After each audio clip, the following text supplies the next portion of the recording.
fora de área. Bom dia a todos.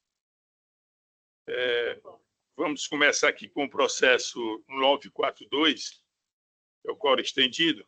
Eu vou ler aqui a resenha da sessão. Ele abriu que ele está presidindo. Acho que a desembargadora pode estar aguardando. Não, porque o desembargador Everardo é impedido, aí eu estou... Abrir a sessão. Em sessão de julgamento ocorrida aos 30 de abril do corrente ano. Está abrindo uma prova a ata. Assim, aprovação da ata da sessão ordinária do número 19 de 2025, de 11 de junho de 2025. Desembargadora Fátima. Pela aprovação, senhor Desembargadora presidente. Jane Ruth. Pela aprovação, presidente. Desembargador André. Bom dia, presidente Paulo Ayrton. Pela aprovação. Não, desembargador Lucimei. Bom dia a todos, pela aprovação. Pois não. Então, eu vou ler aqui a resenha do processo que está pelo 942.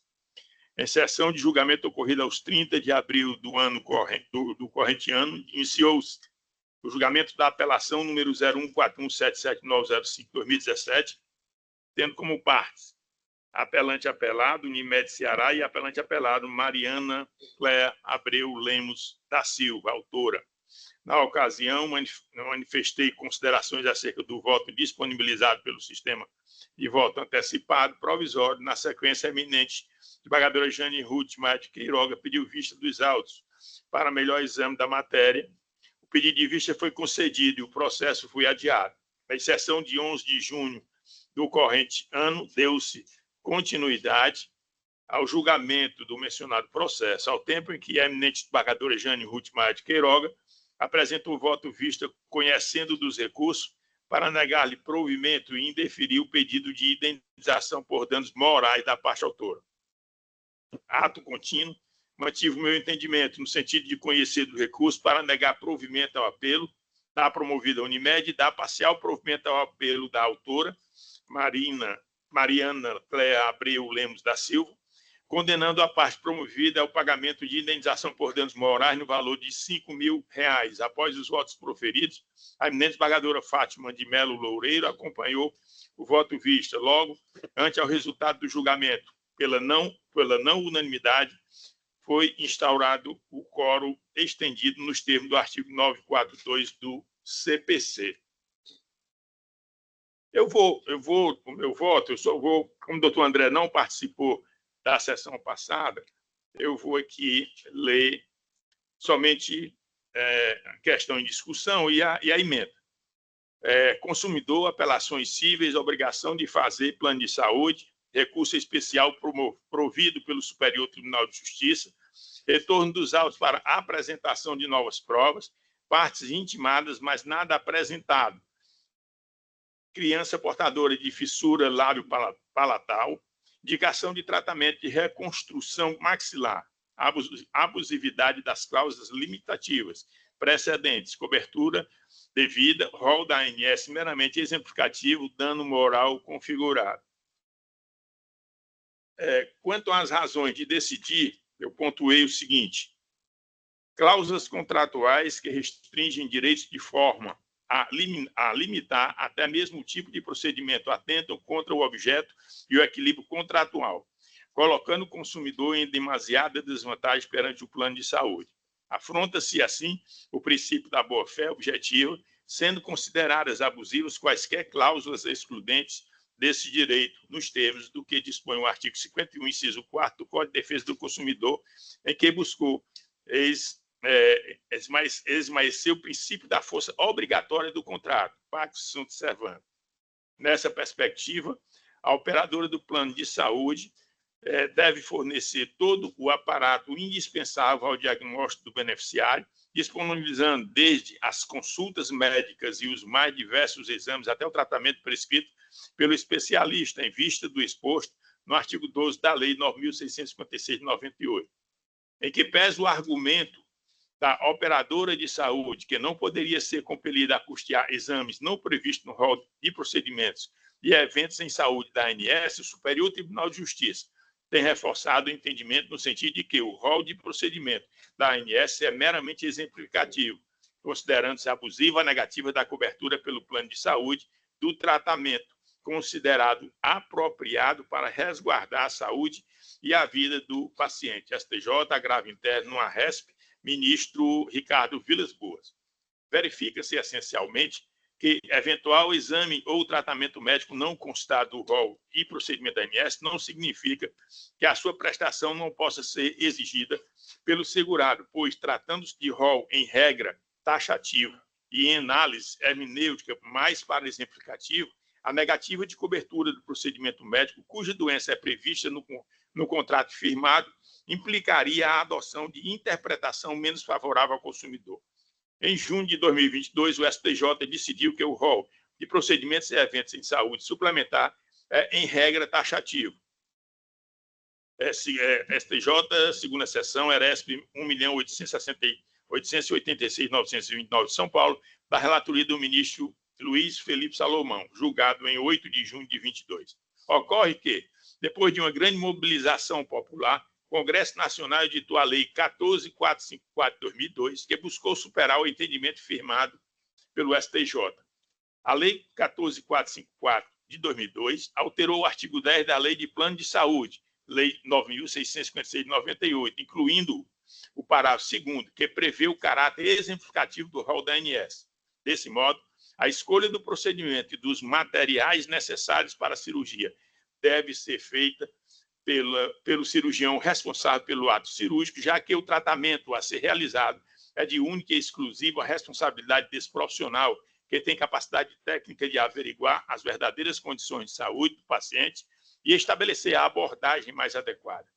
Conclui-se pelo reconhecimento de fato ensejador de reparação de dano sofrido pela autora, uma vez que a peça recursal não traz fatos ou fundamentos aptos a rechaçar o direito vestido no pleito inaugural. Por respeito ao entendimento da retrorrelatora, seguindo esses parâmetros e atento ao precedente deste Tribunal de Justiça do Estado do Ceará, bem como em julgados de minha relatoria, entende-se que, em respeito ao princípio da proporcionalidade e razoabilidade, o valor arbitrado aos danos morais deve ser aplicado em valor de R$ 5.000, porquanto se mostra alinhado com o precedente desta Corte. Diante do exposto, conheço dos recursos apelatórios para negar provimento ao apelo ofertado pela Unimed Ceará e dar parcial provimento ao recurso interposto por Mariana Cléa Abreu Lemos da Silva, condenando a promovida ao pagamento de indenização por danos morais no valor de R$ 5.000, acrescidos de juros de mora de 1% ao mês a partir da citação e corrigidos monetariamente a partir deste arbitramento, súmula 564, súmula 54 e 362 do STJ.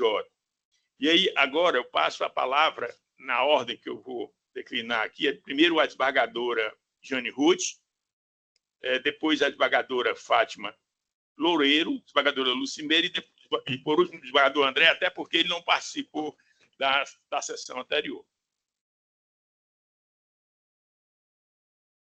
Estou com a palavra, presidente. Obrigada, presidente. Bom dia a todos. Não cumprimentei os presentes. Desembargador André, já cumprimentei. Eu vou fazer só aqui, desembargador André, como o senhor não participou das discussões das sessões anteriores, aqui o que seria o resumo. Aqui na sentença, o juiz ele deferiu, ele ratificou a liminar para que fosse concedido esse enxerto para a cirurgia do lábio laporino, mas ele afastou o dano moral porque não haveria ilicitude por parte da operadora, por quanto ela estava embasada na lei, porque, na verdade, eu não lembro bem todos os detalhes da sentença, mas aqui do nosso voto é o seguinte: ele afastou o dano moral, porque não estaria ilícita a negativa, porque realmente o IFUSE, a bula dele, eu vou ler até para o senhor, o dispositivo de fusão intercorporal IFUSE, Bone Graft Medtronic, ele é indicado para procedimento de fusão espinhal em pacientes esqueleticamente maduros, com doença degenerativa do disco DD, em nível LS2 e S1, que também podem ter espondiolicistese de até grau 1, ou retrolicistese. Em resumo, é enxerto ósseo para fusão espinhal. Então, esse infuso, na própria bula, ele é enxerto ósseo para fusão espinhal. E o artigo 6º, meu voto se baseia no artigo da lei 9656, que rege as operadoras de plano de saúde, que diz o seguinte, no parágrafo 6º, que prevê que as coberturas, então não seria uma cláusula abusiva, porque as coberturas a que se refere as alíneas C do inciso 1 e G do inciso 2 do caput do artigo 12 desta lei são obrigatórias em conformidade com a prescrição médica, desde que, a própria lei faz a ressalva, desde que os medicamentos utilizados estejam registrados no órgão federal responsável pela vigilância sanitária com uso terapêutico aprovado para essa finalidade. Então, ela é obrigatória, a cláusula da cobertura, se o medicamento tiver um uso terapêutico aprovado para aquela finalidade. É justamente aqui o caso. Não era, né? Porque o enxerto ósseo aqui não é para... A função dele, pelo menos aprovada até então, né?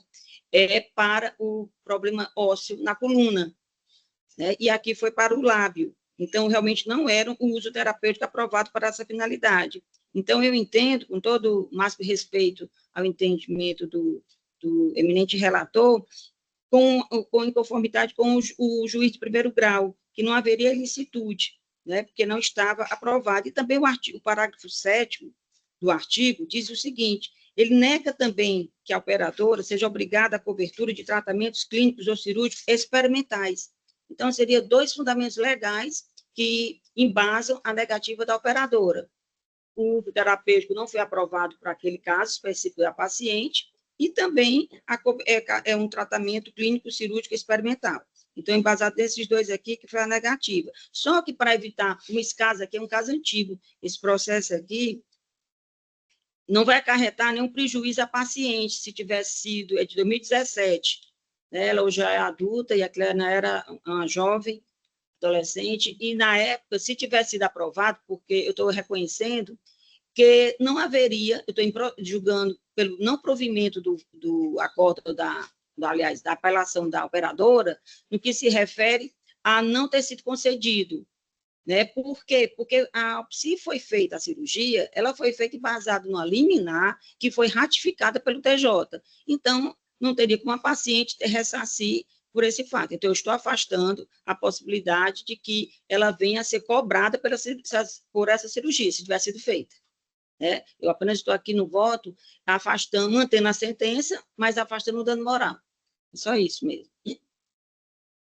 Com a palavra a desembargadora Fátima Loureiro. Quando da apresentação do voto, do eminente relator, eu acompanhei a desembargadora Jane, e nesse momento eu ratifico meu voto, acompanhando a vistura. Com a palavra a desembargadora Lucimeire. Obrigada, presidente. Eu, com a devida vênia ao eminente relator, eu acompanho o voto visto. Com a palavra do desembargador André Costa. Bom dia, desembargador Paulo Ayrton Albuquerque, bom dia, desembargadora Fátima Loureiro, bom dia, desembargadora Jane Ruth, desembargador Everardo Lucena, que é impedido nesse processo, ou se julga suspeito. Bom dia, juíza convocada, que estou com o desembargador doutora Lucimeire Costa. Apesar do voto, a votação pelo visto já está definida, eu primeiro quero agradecer a manifestação do desembargador Paulo Ayrton, desembargadora Jane Ruth. Eu fiz questão de ler ambos, o voto e o voto vista. Eu entendo, com uma pequena divergência, eu vou já mostrar o motivo, eu voto com o eminente relator. A jurisprudência mais recente, o argumento central, que era caráter cimental e que aí não poderia obrigar a operadora. Mas desde sempre, e a jurisprudência já antiga do STJ, até as mais recentes, eu colacionei uma 13 de maio de 2025, no recurso especial 220-4765, originário de São Paulo, ministro Moura Ribeiro, que diz que, segundo a jurisprudência do Superior Tribunal de Justiça, é abusiva a recusa da operadora de plano de saúde de custear a cobertura do medicamento registrado na Anvisa e prescrito pelo médico do paciente, ainda que se trate de fármaco off-label ou utilizado em caráter experimental. Então, esse argumento de ser caráter experimental, ao meu ver, com devido respeito às divergências, ele não se sustenta, porque a jurisprudência do STJ diz que isso não pode ser um impedimento para que o plano de saúde forneça esse tratamento, esse medicamento. Nesse mesmo sentido, nós temos agora, de abril, de 19 de novembro de 2024, um acordo no mesmo sentido, no recurso especial 2107-525, originado de São Paulo, ministro Marcos Aurélio Beluzzi. Nós temos agora, também publicado em 15 de maio de 2025, um acordo no mesmo sentido do ministro Moura Ribeiro, que foi diferente do outro que eu citei. E nós temos também precedentes de 23 de abril de 2025, relatado pela ministra Daniela Teixeira, que é o mesmo entendimento, que o fato, a prescrição médica assistente ser caráter off-label experimental não descaracteriza o abuso da recusa. Eu fiz questão de entrar nos autos. A solicitação de médico foi em 6 de novembro de 2016. Aí passo que é abusivo. O fato, eu vi que nós estamos discutindo aqui se é abusivo, se não é, se é legal, se não é, se é lícito, não é. São questões diferentes. Nem sempre o que é legal deixa de ser abusivo. Tanto que você, às vezes, tem regras normativas que falam que se houve ilegalidade ou abuso, a própria norma que estipula constitucional ou a lei infraconstitucional que fala em mandato de segurança, fala que cabe-se-á mandato de segurança contra ato abusivo ou ilegal. Então, o que é aparentemente legal não deixa de ser abusivo. Já tinha uma construção jurisprudencial quando a operadora negou. Então, se você não tem uma previsão legal, depende da interpretação de quem tem, porque a norma sempre, e a Constituição jurisprudencial, vem no sentido de favorecer a parte vulnerável. Quem é a parte vulnerável na relação com o plano de saúde? A parte vulnerável é o consumidor. É aquele que paga o plano, é o cliente dos planos de saúde. Então, com todo respeito à desembargadora Jane Ruth, desembargadora Fátima Loureiro, reciprocidade de respeito, nossa juíza Lucimeire Costa, é por esses motivos que eu acompanho o desembargador Paulo Airto nesse ponto. Sim, houve abusividade, não poderia ter sido negado. A solicitação foi em 6 de setembro de 2016. A primeira negativa da Unimed foi em 27 de setembro de 2016. Depois teve um novo requerimento, se eu não me engano, dia 30 de setembro de 2016. Não tem nos autos a data específica, como a Unimed não negou a revisão. Quando veio a ação, foi ajuizada em 5 de 6 de 2017. A liminar veio em 7 de 7 de 2017, concedendo o tratamento como a desembargadora Jane falou, do remédio que tinha a prescrição de bula para outra, mas o infuse, que é o tratamento a mais, podia ser usado em caráter experimental.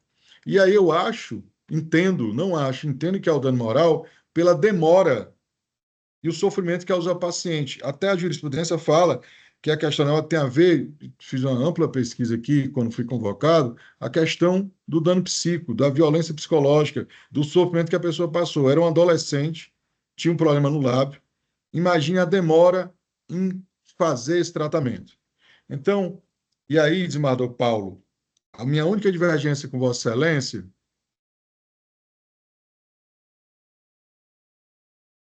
com Vossa Excelência é que, ao fixar o dano moral, eu não fixaria em R$5.000, eu fixaria em R$10.000. Então, o meu voto, em síntese, na minha interpretação, obviamente respeitando os colegas, com base na jurisprudência do STJ, eu entendo que houve uma recusa abusiva, entendo que é cabível o dano moral e voto para que o dano moral seja fixado em R$10.000. É como voto, agradecendo o convite e convocação para participar esse tempo dessa sessão com Vossa Excelência, aos quais todos tenham enorme reciprocidade, respeito e consideração. Muito obrigado, senhor presidente.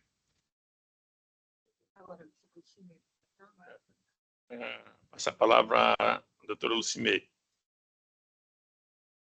Pois é. Oi, acompanhou já.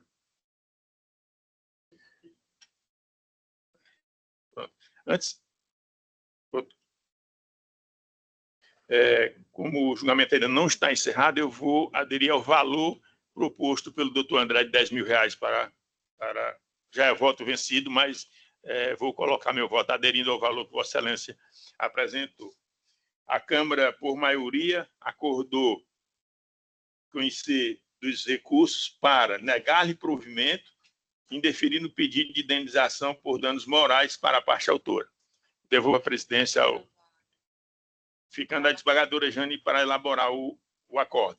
Devolvo a presidência ao desembargador Everardo. Obrigado, desembargador Paulo. Agradeço mais uma vez ao desembargador André pela disponibilidade de participar do julgamento e desejo ao amigo um excelente dia. Desejo a todos um excelente dia, uma ótima sessão e tudo de bom. E um ótimo feriado e final de semana. Muito obrigado. Obrigado. Até mais, professor. Então, dando continuidade à pauta de julgamento, não tendo mais nenhum processo no rito do 942, passamos aos processos com pedido de sustentações orais e tem um pedido de preferência aqui, por idade, de forma presencial, do Dr. Waldsen. É o processo, o agravo de instrumento de número 300-4349-79.2025, processo de minha relatoria, tem como agravante Bradesco Vida e Previdência S.A. e agravada Yolanda Silva Alves e outro. O advogado Dr. Waldsen Pereira pede para sustentar pela parte agravada. Dr. Waldsen poderia se dirigir à tribuna para acompanhar o julgamento? Ah, certo, está pedindo. Certo. Então, o senhor quer só ouvir o resultado do julgado? Só ouvir o resultado do julgamento. Então, passa aqui a leitura do projeto de emenda da Caixa Alta. Direito processual civil, agravo de instrumento, cumprimento de sentença, decisão que rejeitou a impugnação do devedor, condenação e litigância de má-fé, afastamento, ausência de justa causa, imposição de multa processual em razão da oposição de barco de declaração protelatórios, insubsistência da sanção, afastamento, critério de apuração do valor dos honorários advocatícios, excesso de execução verificado, necessidade de adequação, critérios de correção monetária, incidência de juros, prevalência do título em detrimento da nova lei, em retroatividade da lei 14.905/2024, garantia do juiz através de apólice, perda de objeto diante da penhora online do crédito reclamado, recurso conhecido e parcialmente provido. Dispositivo. Diante do exposto, voto pelo parcial conhecimento da insurgência e na extensão conhecida por dar provimento parcial ao agravo de instrumento para excluir as multas processuais fixadas pelo juiz ACOR, reduzir o percentual dos honorários sucumbenciais devidos ao patrono dos agravados para 12,65% do valor da condenação e manter a correção monetária pelo INPC e os juros de mora de 1% ao mês desde a citação nos modos delineados na sentença exequenda. Acolhida em parte a matéria de impugnação do recorrente, fixa honorários sucumbenciais em razão em 10% do respectivo proveito econômico. É como voto o eminente desembargador Paulo Ayrton. Acompanhando Vossa Excelência, presidente. Como voto a eminente juíza convocada, a doutora Lucimeire. Acompanho Vossa Excelência. Anuncio o resultado do julgamento. A Câmara, à unanimidade, conhece parcialmente o recurso e, na parte conhecida, dá-lhe parcial provimento. Doutor Waldsen, obrigado pela presença. Tenha um ótimo dia. Agora, seguindo a ordem da pauta, chama a julgamento a apelação de número 01-24-254-39.2019. Processo da relatoria do eminente desembargador Paulo Ayrton. Tem como apelante Microsoft Corporation e apelado Delphos Diagnóstico por Imagem. A advogada doutora Alexia Capibaribe pede para sustentar pelo apelado. Doutora Alexia se encontra presente? Bom dia, doutora Alexia. Olá, bom dia a todos, bom dia, excelências. Vim sustentar oralmente... Só um minuto, doutor. Inicialmente, eu indago se vossa senhoria dispensa a leitura do relatório. Dispenso sim, excelência. Certo. Então, eu lhe concedo o uso da palavra para, no prazo regimental, fazer a sua sustentação oral. Muito obrigada, excelência. Vim em nome da parte apelada Delphos, requerer a manutenção da sentença proferida pelo juiz de primeiro grau, que acolheu a preliminar de inércia da inicial. A parte apelante, Microsoft, ajuizou a ação indenizatória sob o argumento de suposto uso irregular de seus softwares. Entretanto, na inicial, afirma expressamente que pretende indenização equivalente a 10 vezes o valor de cada licença supostamente irregular. Atribui à causa um valor genérico de 36.138, sem qualquer individualização dos valores por licença, sem comprovação dos prejuízos alegados e sem apresentar sequer planilha de cálculo. Trata-se da própria titular do direito dos produtos, a própria Microsoft, empresa com plenas condições de apresentar o valor de cada licença e indicar com exatidão o que entende como devido. Não se trata de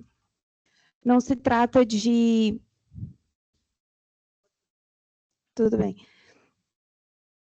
Não se trata de situação em que a apuração do valor é difícil ou inviável, que justificaria pedido genérico.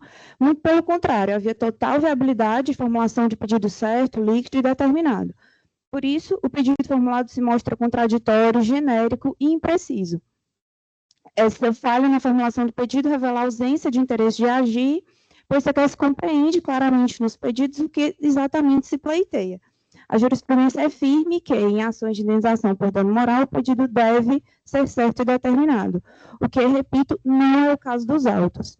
Assim, a sentença de primeiro grau merece ser mantida em sua integralidade e, diante de todo exposto, venho a querer que esse egrégio tribunal não dê provimento ao recurso de apelação, mantendo-se integralmente a sentença de primeiro grau por seus próprios fundamentos. Muito obrigada.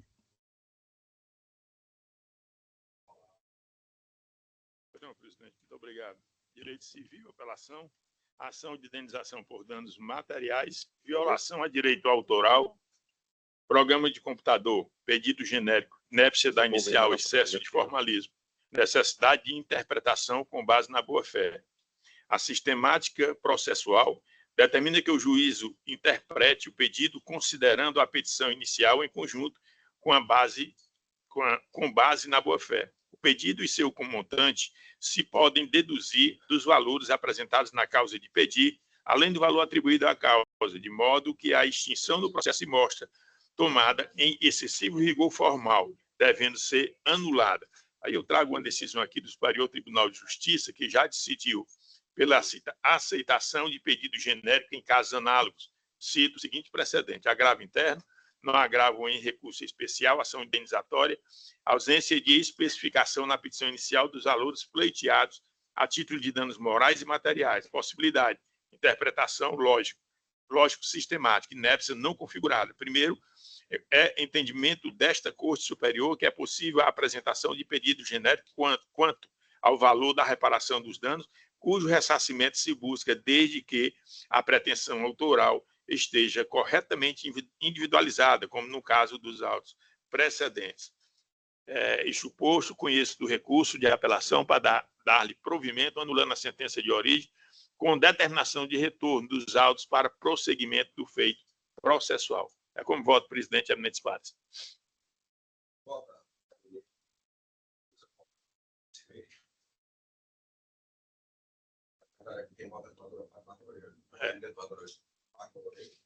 Acompanhando o eminente relator, senhor presidente. De igual modo, acompanhando o eminente relator, presidente. A Câmara, à unanimidade, conhece o recurso para dar-lhe provimento. Doutor Alex, obrigado pela presença. Tenha um ótimo dia. Muito obrigada.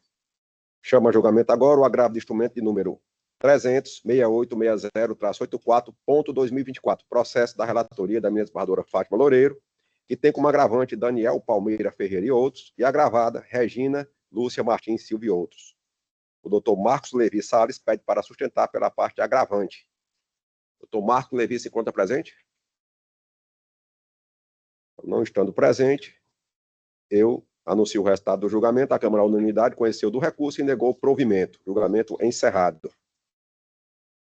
Chama a julgamento agora a apelação de número 020-8407-29.2024, da relatoria da eminente desembargadora doutora Lucimeire. Tem como apelante José Francival Queiroz e apelado Leonildo Aguiar e outros. O advogado doutor Douglas Rabelo pede para sustentar pela parte apelante.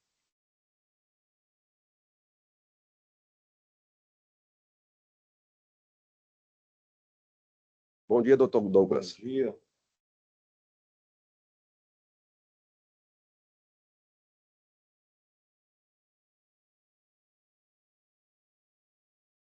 Doutor Douglas, inicialmente eu indago que se Vossa Senhoria dispensa a leitura do relatório. Eu gostaria, nesse caso, o relatório fosse. Então, passo a palavra à eminente relatora para a leitura do relatório.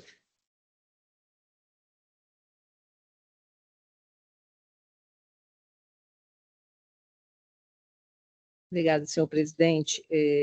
Trata-se de apelação interposta por José Francival Queiroz de Góes, visando reforma da sentença proferida pelo juiz de direito da 13ª Vara Civil da Comarca de Fortaleza, que julgou improcedente a presente ação de interdito proibitório por ele interposta em desfavor do espólio de José Gomes Salles e Margarida Maria Lima Salles e Academia Gaviões Bezerra de Menezes Fitness Limitada.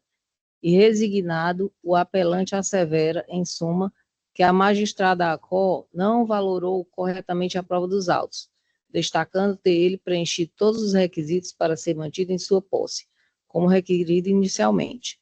Ressalta ainda que houve, no caso, cerceamento de defesa e de produção probatória, pois negado o pedido de produção de prova pericial e testemunhal. Ao fim, pede a condenação dos requeridos em danos materiais e morais. Pugna, dessa forma, pelo conhecimento e provimento do apelo interposto.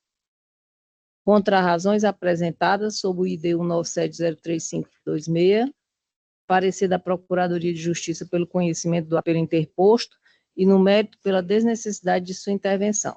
É o relatório. Passa a palavra ao eminente advogado para fazer a sua sustentação oral. Senhor presidente, demais julgadores, assistentes, auxiliares de advogados, todos presentes, bom dia.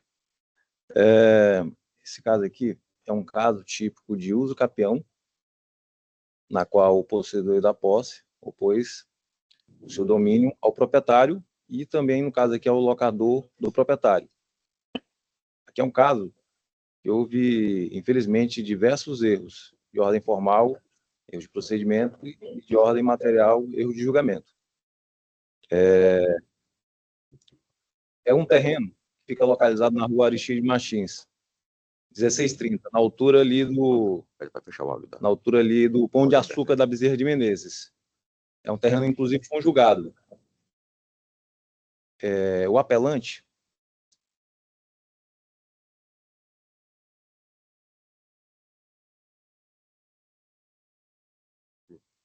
até, salvo engano, de 2012, até a data que ocorreu a decisão extremamente liminar de reintegração de posse, sob a alegação de que ele estava ocupando injustamente por mera liberalidade e tolerância do proprietário, quando não existe nenhuma prova nos autos da parte adversa de que havia mera tolerância. Não houve essa prova do fato extintivo do direito do autor.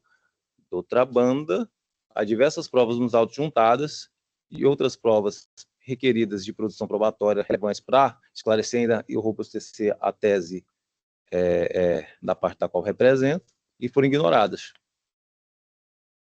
Basicamente, a sentença reconheceu a alegação vazia da parte adversa, de que houve mera tolerância, mesmo não havendo prova disso, e provas como o Google Maps, que demonstram de forma duvidosa que ele ocupava essa área vazia há muito tempo.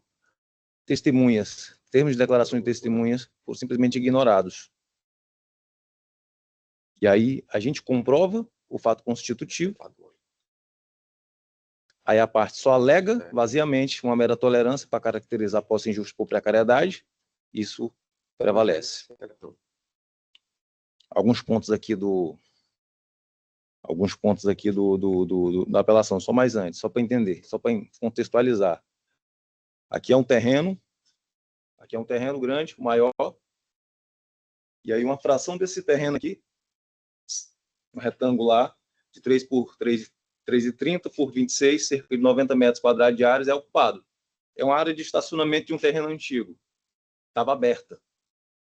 E a parte com a qual represento, o construído há 12 anos atrás, ocupou lá para exercer sua atividade econômica, que ele é eletricista veicular. E aí botou um trailer lá, que ele tinha nessa área um trailer de cerca de 10 metros quadrados, 12 metros quadrados, nessa área de 90 metros quadrados. Começou a dar utilidade econômica. Nunca teve oposição, porque a parte adversa é um espólio.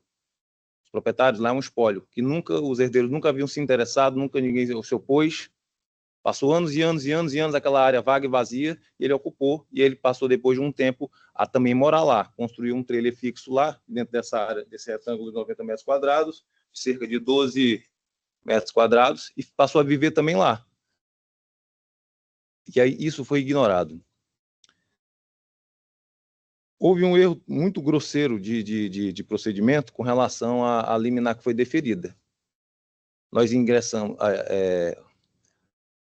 o proprietário, que é o espólio, alugou para Gaviões, a Academia Gaviões, lá da Bezerra de Menezes, esse imóvel, salvo engano, em junho de 2025, junho de 2023, e aí eles passaram a fazer as benfeitorias, a preparação, as instalações no final de 2023, foi quando começaram as turbações. Várias e várias vezes lá, eu tive lá que comparecer, acionar a polícia para repelir as turbações do locatário, do proprietário, do espólio, que era o dono do imóvel, porque não havia nenhuma sequer notificação para retirada, para caracterizar eventual suposto mera tolerância, que nunca aconteceu no uso do imóvel, porque era uma área vaga, nenhum herdeiro sequer compareceu lá para poder notificar ele nesses anos todos. Então, o que acontece?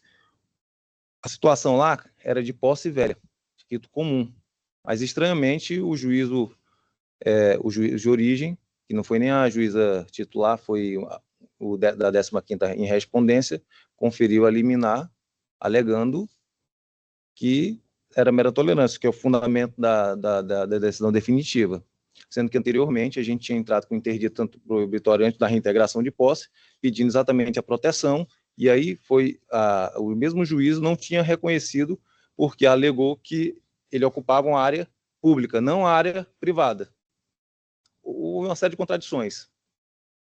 E aí, as nossas alegações, nada era considerado. Alegações da parte adversa, vazia, eram consideradas. Aí aconteceu esse grosseiro erro de procedimento, um idoso de 70 anos foi despejado sem nenhum prazo, e a decisão foi imediata. O idoso de 70 anos foi violentamente despejado, sem nenhum prazo para poder se preparar. Se eu não estou observando, acompanhando atentamente, eu ainda cheguei com 24 horas de antecedência enquanto a decisão era executada para poder preparar o terreno para ele se desocupar. Mas foi traumático. Uma decisão absurda, que era de posse velha, foi decretada como se fosse nova, sem qualquer prova de mera tolerância, qualquer prova de precariedade. Mas foi. E aí a gente entrou com esse pedido de revogação e nada. Nada. O pedido deles foi atendido, no primeiro pedido não foi atendido, 2 dias depois, 24 horas entraram com pedido de reconsideração com as mesmas alegações, e extremamente ele decidiu conceder a liminar. Nós pedimos a revogação, passou o processo todinho, um ano de 2024 todinho, e não foi dispensado mesmo o tratamento. Aí foi julgado, definitivamente. Não foi nem dispensada a oportunidade de decidir a negativa da nossa pedido de revogação para a gente poder agravar aqui no tribunal. A diferença de tratamento foi gritante. Aí, pontos formais que a gente alegou aqui: nulidade por sentenciamento de defesa, o que eu já falei, provas que a gente pediu, como a instrução probatória por meio de testemunhas, a produção de prova pericial para delimitar especificamente a área, embora a gente tinha feito um esboço delimitando para poder ter claridade, foi ignorada. E eram provas relevantes, principalmente os testemunhos, para comprovar que ele estava posse pacífico, que não estava em mera liberalidade lá dos proprietários, porque era um espólio que os herdeiros nunca se interessaram. Só depois que aconteceu esse contrato, depois de mais de 10 anos, 15 anos. É um imóvel que estava lá abandonado há cerca de 15, 20 anos. E a gente só ocupou a área do estacionamento que era aberta. O cliente só ocupou a área do estacionamento que era aberta. Estava vaga, abandonada, e ele deu utilidade econômica, social e moradia, inclusive. Outro ponto que a gente analisou em termos de nulidade é a carência de fundamentação. Toda a fundamentação que foi utilizada foi genérica. Não houve nenhuma fundamentação concreta. Então, há um vício formal aqui que nulifica a sentença também por essa razão. E com relação ao mérito, é o que eu já afirmei, nós comprovamos o uso capião, a posse mansa, pacífica e duradoura. Isso foi ignorado na sentença. A produção de provas foi ignorada. A usa parte alega, faz alegações vazias e é considerada. Então, há muito erro grosseiro aqui, tanto de procedimento quanto de julgamento, de questão formal quanto material. E a gente, acima de tudo, usou a luz da lei do Errube, diante do fato que a gente comprovou nosso fato constitutivo, como matéria de defesa. Isso também foi ignorado. Então, eu peço que Vossas Excelências analise com muito carinho esse caso aqui. É um caso de um idoso, 70 anos, 71 anos atualmente, caminhando para 72. Foi extremamente violentado, não só pelos turbadores, mas inclusive pelo juízo do primeiro grau. Foi desrespeitado, foi uma luta aqui de Davi e Golias, uma luta desigual. Uma parte mais hipossuficiente foi tratada no lugar de buscar o equilíbrio, foi jogada para baixo. Então, eu peço que Vossas Excelências, caso a doutora Lucimeiro, o demais julgador, caso a Lucimeiro, eventualmente, eu entenda que cometa o erro de seguir o posicionamento do primeiro grau, peçam vistas, examine com carinho, porque aqui, o que eu vejo aqui são irregularidades que, nesses processos aqui, que sejam até infrações disciplinares. E o que aconteceu aqui foi uma violência, não só da parte adversa, como também uma violência jurisdicional, de tratamento jurisdicional, de falta de equilíbrio, de falta de prudência, de falta de parcialidade. Então, eu peço uma atenção muito grande nesse caso aqui, eu peço que possam vistas, porque coisas assim, grosseiras, do ponto de vista da lógica, ocorreram nesses autos. Sem mais. Passo a palavra à eminente relatora. Obrigada, presidente. Presentes os pressupostos intrínsecos e extrínsecos de admissibilidade, conheço o recurso interposto e passo ao seu exame. Preliminarmente, adiante-se que a nulidade suscitada em grau recursal não merece prosperar, pois, a despeito das alegações recursais, afigurava-se desnecessária a realização de prova pericial para a elucidação do caso concreto, sobretudo porque a questão controvertida consistia em desvencilhar se a parte autora era possuidora do imóvel ou se existia tão somente um mero ato de tolerância. Em caso, o julgamento de mérito dependia apenas da prova documental, que já consta dos autos, de modo que não há cerceamento de defesa pela não realização de prova pericial, nos termos do artigo 464, parágrafo 1º, inciso 2 do CPC. Foi transcrito aqui no voto. Ademais, o parágrafo único do artigo 370 do mesmo diploma legal dispõe que o juiz, que é destinatário da prova, pode indeferir as diligências que considerar desnecessárias e protelatórias, tal como ocorreu na espécie, consoante decisão saneadora de ID 19703-494. A julgadora monocrática de origem ainda reforçou em sentença que se torna desnecessária a dilação probatória, no caso em tela, principalmente levando-se em consideração que o autor, José Francival Queiroz Góes, já foi retirado do local mediante concessão de medida liminar de reintegração de posse. Em relação ao pedido de reconhecimento de uso capião, trata-se de evidente inovação recursal por parte do autor, uma vez que tal pleito não constou de sua exordial. Foi transcrito aqui no voto o pedido sob o ID 197-03378, página 6/7. Ressalto ainda que não há, que sequer há qualquer menção à referida pretensão nas fundamentações expostas na peça vestibular. Na realidade, a questão da uso capião especial urbano somente foi suscitada quando da apresentação da réplica pela parte autora, portanto, em momento inoportuno, pois já preclusa a oportunidade de emenda à petição inicial. Pois bem, cinge-se a controvérsia ao exame do acerto ou do desacerto da sentença do juízo. Só fazer uma questão de ordem aqui. Então não é o momento, a relatora está votando, então não é o momento de questão de ordem. Em ação de interdito proibitório, julgou improcedente o pedido autoral por considerar que o requerente não demonstrou efetiva posse sobre o bem. De início, ressalto que o presente feito trata de ação de interdito proibitório, de forma que sua análise se aterá aos fatos e ao direito inerentes à demanda, assim como o registro que a discussão referente às decisões interlocutórias proferidas na origem encontram-se preclusas, uma vez que deveriam ter sido desafiadas por agravo de instrumento no momento oportuno. No que diz respeito às ações possessórias, sabe-se que para a procedência do pedido é imprescindível a comprovação dos requisitos elencados no artigo 561 do CPC. E está transcrito aqui também no voto. Provar a sua posse, a turbação ou esbulho praticado pelo réu, a data da turbação ou do esbulho, a continuação da posse, embora turbada, na ação de manutenção, ou a perda da posse na ação de reintegração.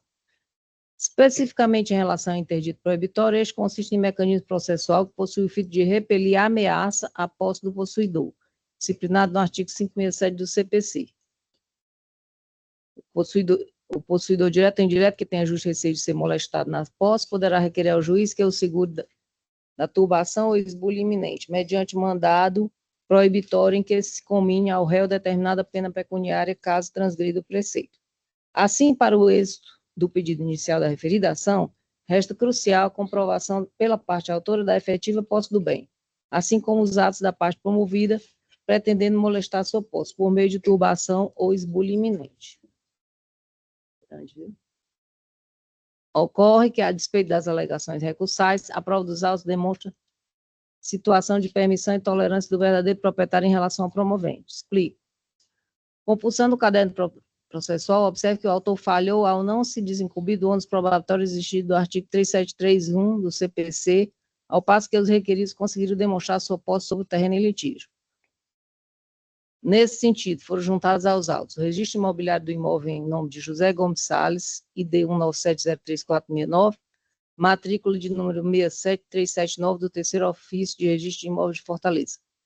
Memorial descritivo, ID 197034471. Contrato de locação do bem realizado entre os requeridos, ID 197034772/75. Extrato de IPTU de 2024, em nome de José Gomes Salles, ID 19703.417.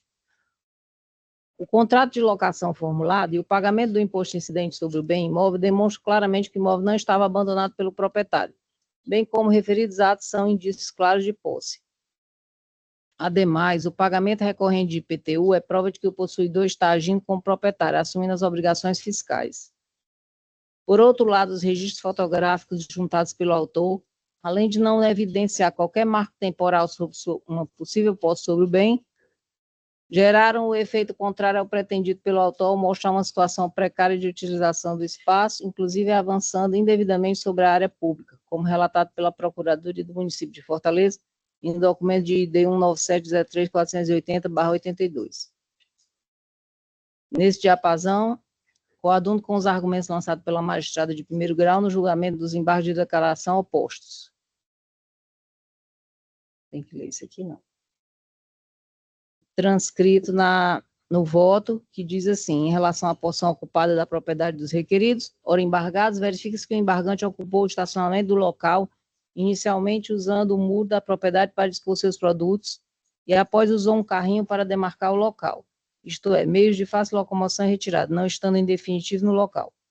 Até mesmo a construção, entre aspas, do local final é bastante precária, sendo a adaptação de um trailer, em uma clara demonstração de inconstância. Dessa forma, é lógica a conclusão de ter havido a mera tolerância de permanência no lugar, já que a ocupação mostrava-se provisória e indefinida, utilizando a área do estacionamento do imóvel principal, que não estava sendo usada pelos proprietários. Assim, a intolerância foi encerrada a partir do momento em que o bem foi alugado, tendo o locatário decidido por utilizar a área do estacionamento. No caso, a tolerância. Dessa forma, por todos os lados em que se analisa a situação posta, entendo que os requeridos demonstraram cabalmente a propriedade e a posse sobre o bem discutido, ao mesmo tempo que ficou evidente também houve mero ato de tolerância de permanência do requerente sobre o espaço. Com efeito, nos termos do artigo 1208 do Código Civil, não induzem posse os atos de mera permissão ou tolerância, assim como não autorizam a sua aquisição os atos violentos ou clandestinos, senão depois de cessar a violência ou a clandestinidade. Impossível, portanto, o deferimento do pedido de interdito proibitório, uma vez que não demonstrado o requisito da posse sobre o bem. Requisito este essencial para a análise de uma possível iminente turbação ou esbulho. A precariedade das instalações autorais sobre o espaço assinalam a provisoriedade da ocupação, bem como sua informalidade. Enquanto que, por outro lado, a robustez da prova documental apresentada pelo requerido comprovam a propriedade e a posse sobre o bem. Portanto, entendo que não há reproche a ser feito na sentença vergastada.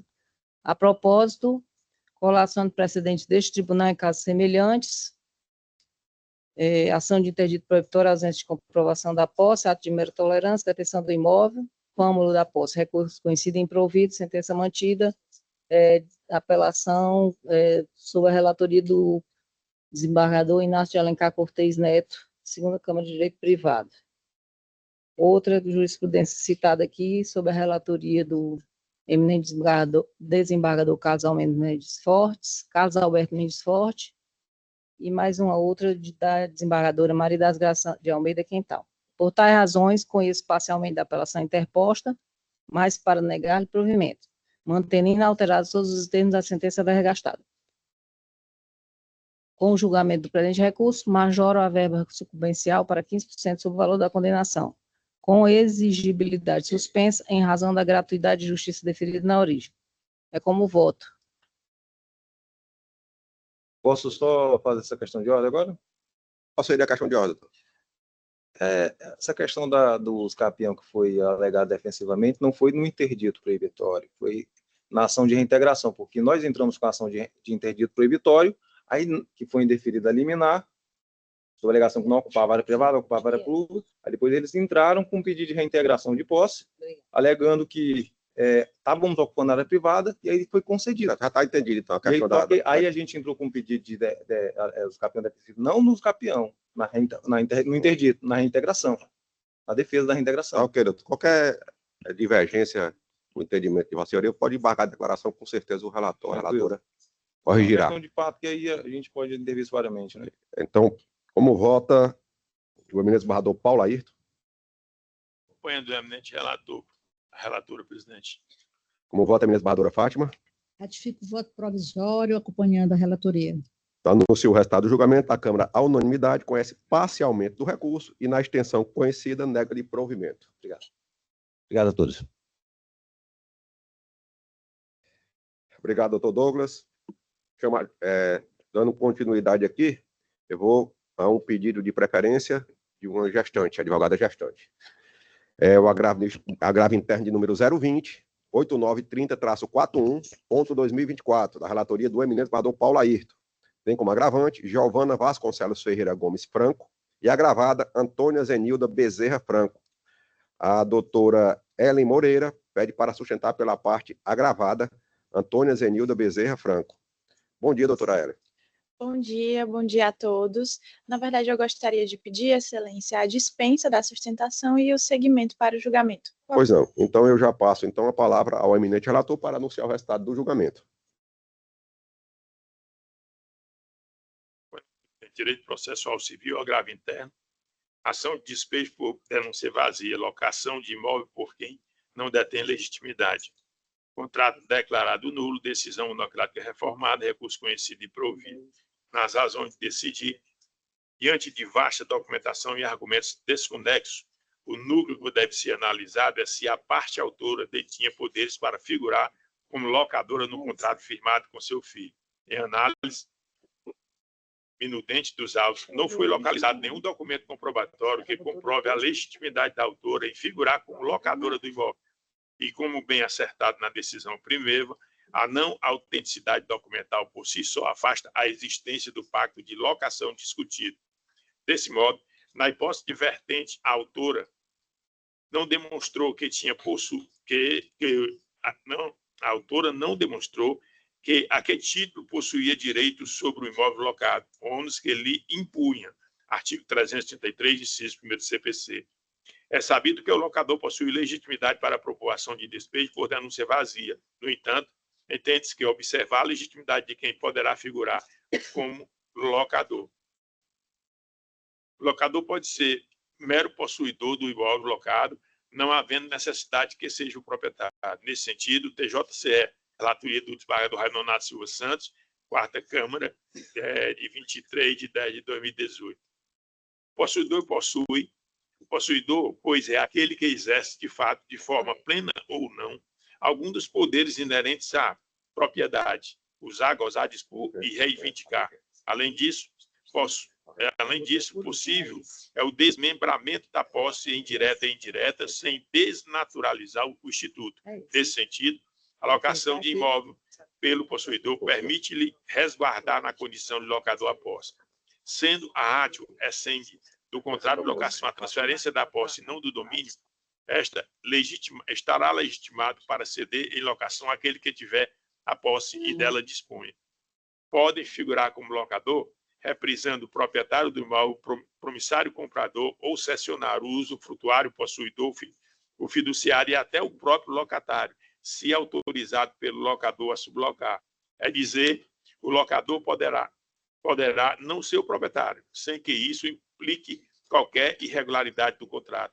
Dessa forma, se a autora não detém a posse do imóvel, qualquer título, não tem legitimidade para a celebração do contrato de locação, sendo de rigor a declaração da nulidade do negócio jurídico entabulado entre as partes, e, por consequência, reconhece-se a carência da demandante para a propositura da ação de desejo por falta de pagamento. O pressuposto da locação é a existência da posse e a falta de um elemento constitutivo desse fim impede que se reconheça a sua existência jurídica. Desse modo, a parte autora agravada não tinha posse do imóvel em discussão nos autos, o que não caracteriza a realização de contrato de locação.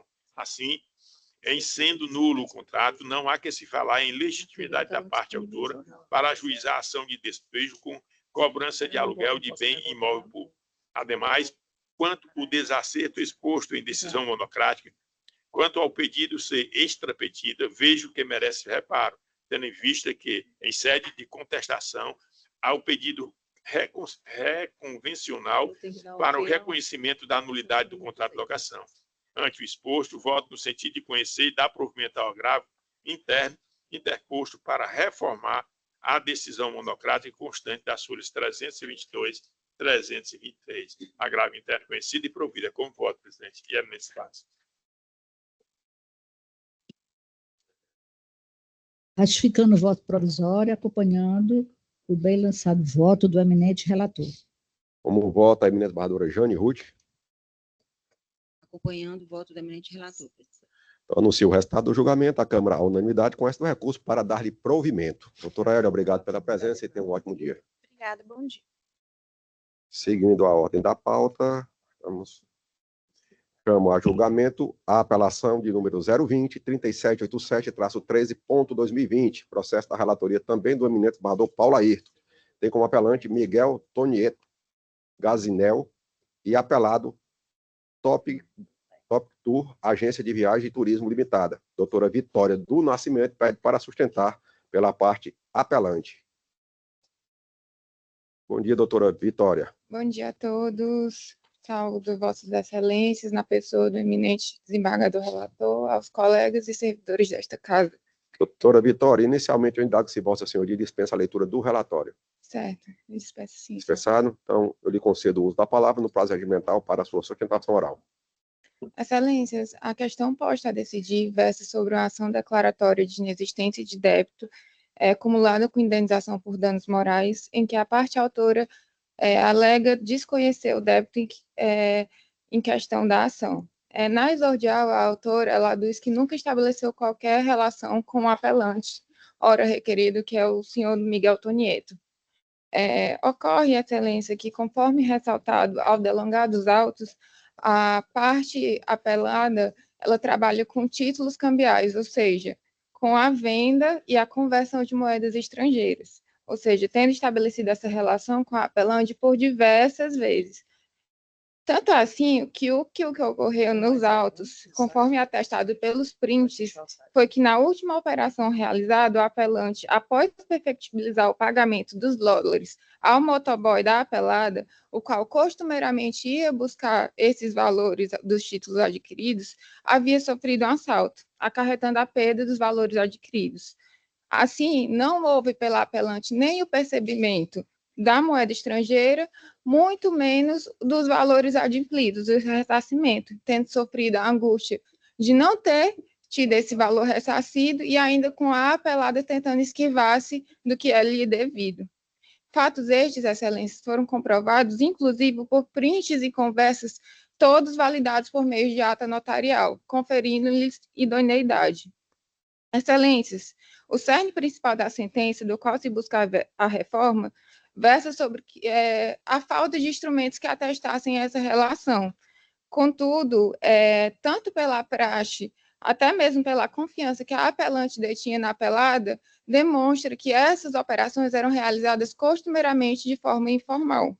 Ou seja, a própria apelada ela não trouxe aos autos comprovantes de que ela operava com câmbio. Isso corrobora que essas transações eram feitas informalmente, de forma costumeira. Por fim, excelências, incumbe esclarecer que a própria apelada já foi parte em outras ações dessa natureza, em que se discute exatamente o adimplemento de valores antecipados e não adimplidos, e não convertidos nesses títulos cambiais. Por todos esses fatos, eu peço o total provimento do recurso de apelação e a inversão do ônus da sucumbencial. Obrigada. Passa a palavra ao eminente relator. Obrigado, presidente. Civil, processo civil, apelação civil, ação declaratória de inexistência de débito acumulado por danos morais, protesto indevido. Parte não demonstrou a existência da dívida. Dano moral e ré ipsa. Indenização excessiva, redução dos danos morais, juros e correção monetária, reformada de ofício, sentença reformada. Nas razões de decidir, o apelante aduz que realizou, com a parte contrária, a compra de dólares no valor de R$50 mil.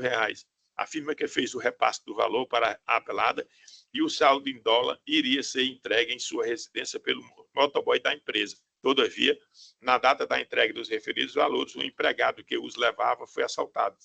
O apelante entrou em contato com a empresa requerendo a devolução do dinheiro pago ou a entrega dos dólares adquiridos. Porém, por conta da demora no estorno dos valores, efetuou o protesto da dívida que ocasionou o presente litígio. Para atestar suas alegações, trouxe aos autos capturas de telas de conversas no WhatsApp com a parte contrária e a ata notarial lavrada em cartório. O Código Civil de 2002 adotou em seu artigo 107 o princípio da liberdade das formas, ou seja, os negócios jurídicos para serem válidos não dependem de forma específica, salvo se a lei expressamente a exigir.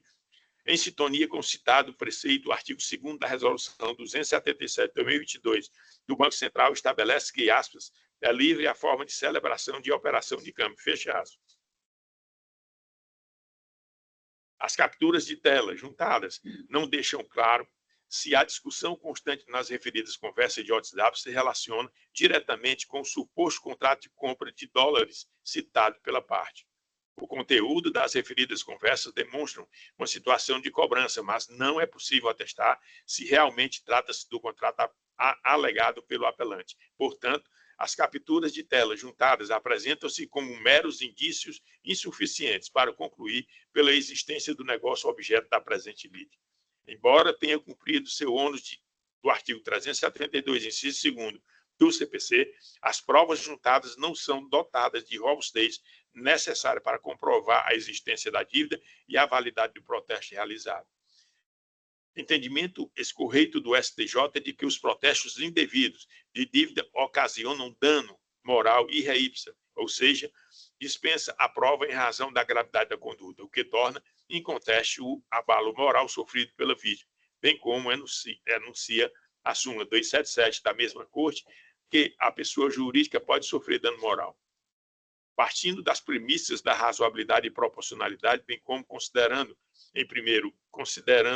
os precedentes desta Corte para situações semelhantes, infere-se que a condenação arbitrada em primeiro grau em 10 mil é excessiva e, portanto, deverá ser reduzida ao patamar de R$5 mil, mais adequado ao caso concreto e harmônico com os parâmetros desta Corte. Em razão dos juros moratórios e correção monetária serem matéria de ordem pública, reformo o deciso para que a correção monetária seja calculada pelo IPCA a partir do arbitramento e o juros de mora pela taxa Selic a partir da data do evento danoso. Apelação civil conhecida e parcialmente provida. Como voto, presidente, eminente Spades. Como vota a eminente desembargadora Fátima Loureiro? Ratificando o voto provisório, acompanhando o eminente relator. Como vota a eminente desembargadora Jane?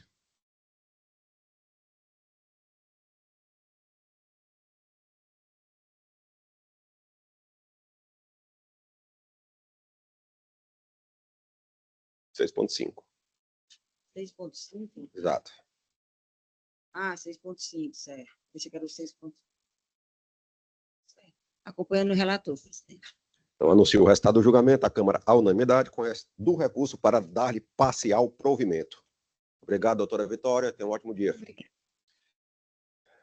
Chamo a julgamento agora o agravo de instrumento de número 0637756-15.2024. Processo da relatoria também do eminente barrador Paulo Ayrton. Tem como agravante Jaqueline Rodrigues de Almeida e agravado Uber do Brasil Tecnologia Limitada e outro. O advogado, doutor Josias Feijó Neto, pede para sustentar pela parte agravante. Bom dia, doutor Josias. Bom dia. Josias, Vossa Senhoria dispensa a leitura do relatório? Dispenso. Então, lhe concedo o uso da palavra no prazo regimental. Primeiramente, gostaria de cumprimentar os presentes, nobres desembargadores, colegas advogados, servidores da Justiça. O caso que eu estou defendendo hoje, talvez seja o mais comovente que Vossa Excelência escutaram hoje.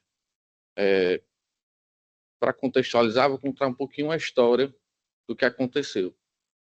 Agravante é uma moça trabalhadora e, assim como todos nós, eventualmente pediu uma moto de aplicativo. Ela inicialmente queria um carro, mas não conseguia. Ela trabalha ali no anel viário, uma região um pouco erma, e teve dificuldade de conseguir um carro e pediu uma moto de aplicativo. Inclusive, para ir para a igreja, ela tinha conseguido algumas realizações e estava meio que pagando uma promessa. No seu intervalo de trabalho, ela ia na igreja rezar. E aí, ela pegou essa moto de aplicativo e lá em Calcaia, isso foi lá em Calcaia, passando na Avenida da Integração, tinha um carroceiro parado no acostamento. E ela vinha na moto, né, devidamente, com capacete, tudo direitinho. E aí o motoqueiro não percebeu que tinha um vergalhão, fora desse carrinho. E quando ele chegou próximo do coisa, ele percebeu o vergalhão, baixou a cabeça, sendo que ela estava atrás e não viu. O vergalhão acertou a viseira da moto e desfigurou totalmente ela perdeu o globo ocular. Foi um acidente gravíssimo que não se achava que ela ia se recuperar, né? Pelo menos sobreviver. Ela perdeu o globo ocular na hora. A face dela ficou desfigurada, foi parar no JF, passou-se 37 dias lutando pela vida. A gravidade da face foi tão grande que a gente nem fala que ela machucou o pulso, ralou o joelho e ficou muito machucada. Enfim, passou-se, isso foi em 2023, ela muitos dias no hospital, precisou de tratamento. A Uber tem um seguro para acidentes, né?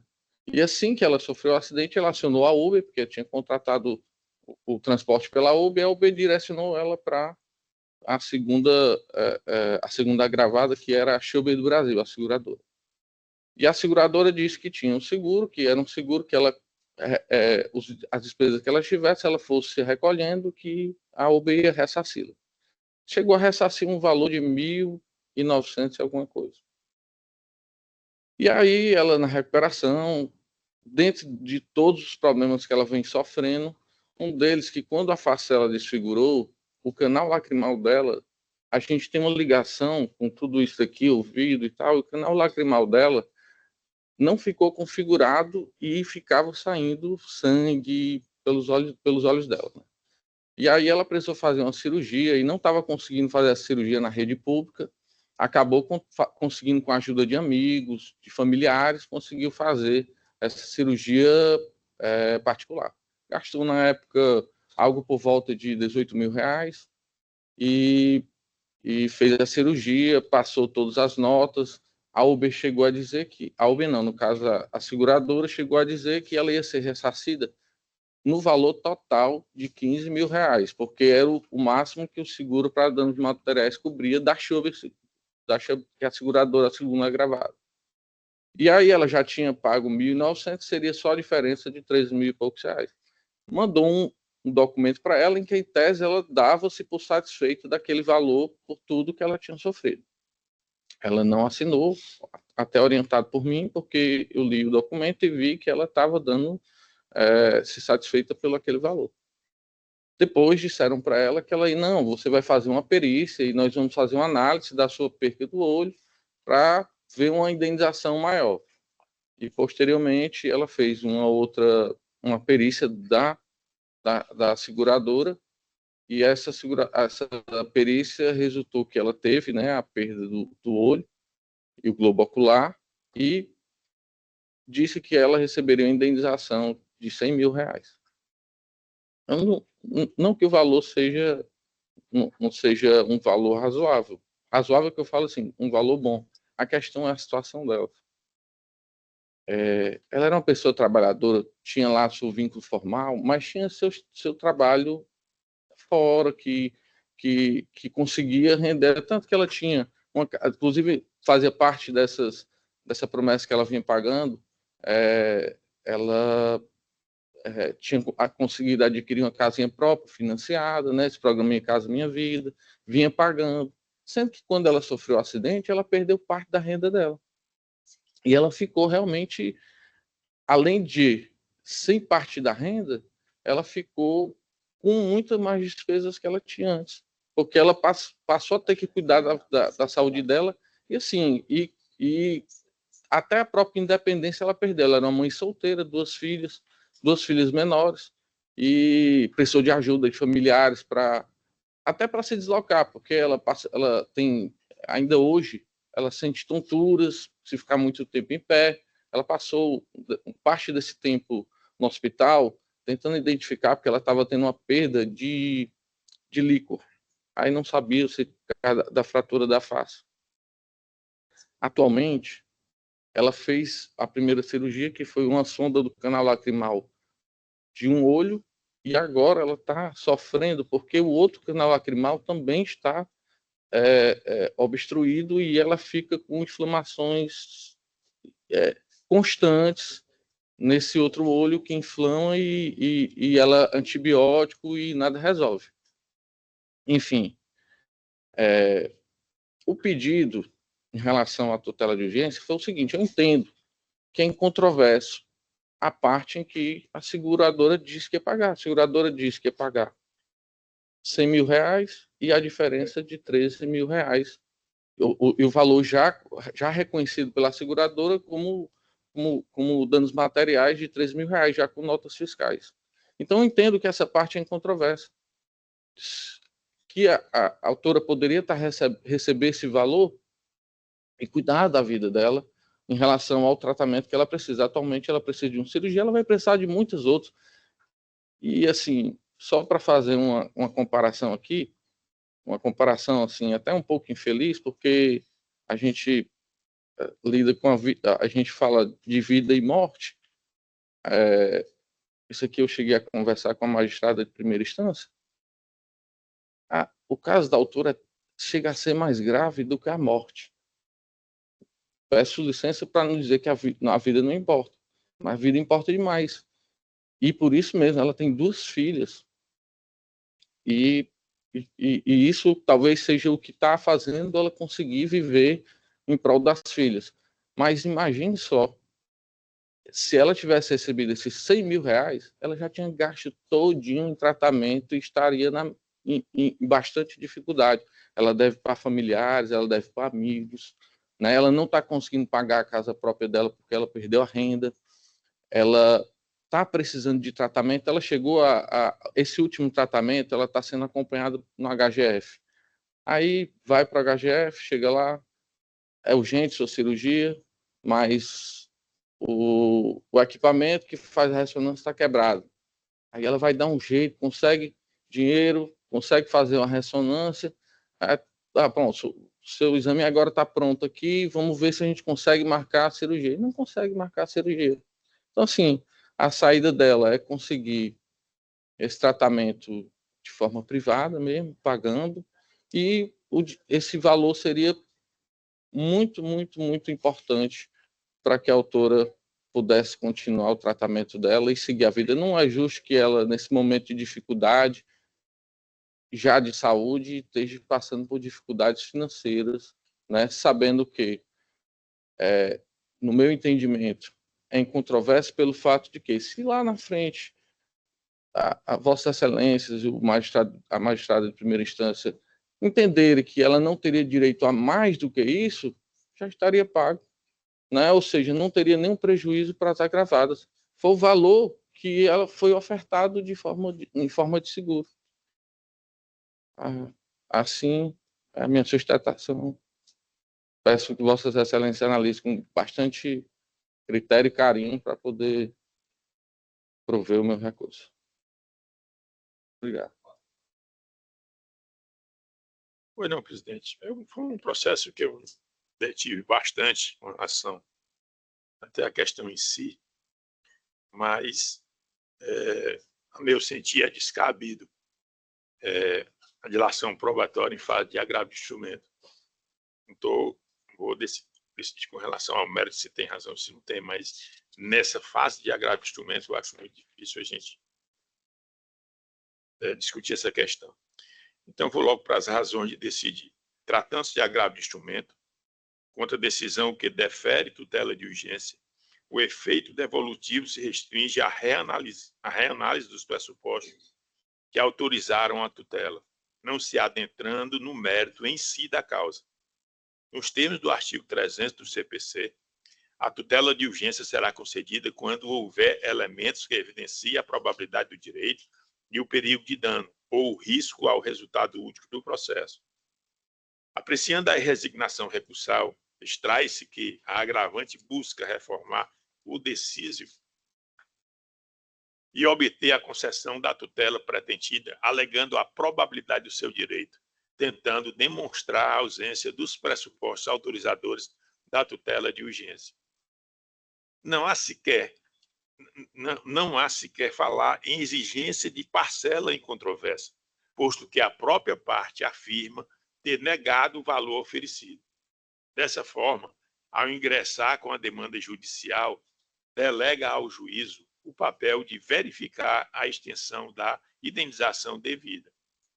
Quanto ao pleito de antecipação do valor de R$ 11.827, referente à cirurgia de urgência que afirma necessitar realizar em razão do acidente de trânsito sofrido, eu entendo que, no momento processual, diante da discussão sobre o nexo de causalidade entre o fato e o dano, bem como a verificação da responsabilidade dos agravados, não existe elementos o bastante para afastar a controvérsia, que depende de dilação probatória.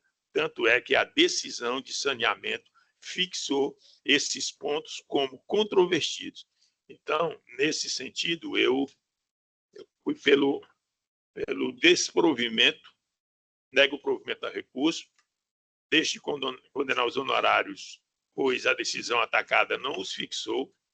Nesse sentido, por todos os outros, o STJ, em base de declaração no agravo interno no arresto de 1.953.597 de Santa Catarina, ministro Luiz Felipe Salomão. É como voto, presidente Eminente Pares. O voto da eminente desembargadora Fátima Loureiro. Com o relator. O voto da eminente desembargadora Jane. Relator, presidente. Anuncio o resultado do julgamento, a Câmara, à unanimidade, com este recurso e nega-lhe provimento. Doutor Josias, obrigado pela presença. Obrigado. Um ótimo dia. Chama a julgamento agora o agravo de instrumento de número 063-8018-62.2024. Processo da relatoria também do eminente desembargador Paulo Ayrton, que tem como agravante Leonardo Melo Siqueira e agravado Heitor Castro Melo Siqueira, representado por Raquel Castro Bruno. Os advogados doutor Leonardo Salles e a doutora Raíssa pedem para sustentar pela parte agravante. Estão presentes de forma online ou de forma presencial? Que não estão presentes, né? Então, eu anuncio o resultado do julgamento. A Câmara, à unanimidade, conhece o recurso e nega-lhe provimento. O julgamento é encerrado.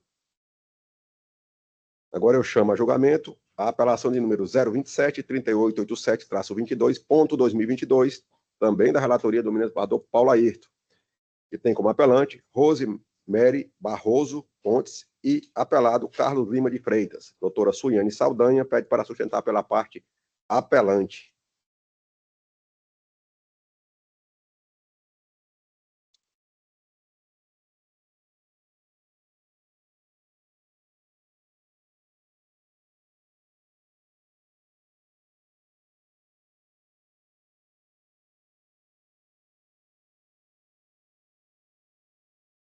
Bom dia. Tudo bem? Se Vossa Senhoria dispensa a leitura do relatório. Sim, dispenso. Então, lhe concedo o uso da palavra para, no prazo regimental, fazer a sua sustentação oral. Perfeito. Bom dia. Bom dia, senhor presidente. Bom dia, senhor relator. Bom dia, demais desembargadores.